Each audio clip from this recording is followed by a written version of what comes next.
Alright guys, so basically what happened, we couldn't make this perfume Baccarat 540 without Hedion, and that's the end result of it.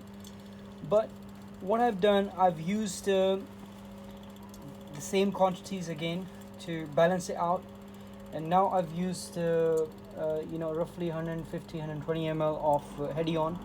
So I have to balance a lot of calculations just to get it right.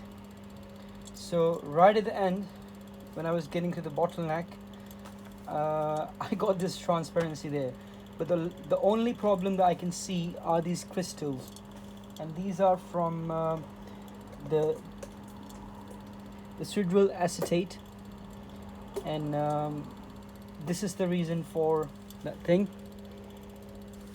But yes, the smell wise, it's not too strong as Baccarat 540, and it's nothing like that, to be honest.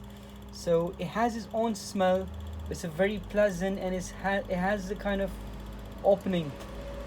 So let's see what happens after.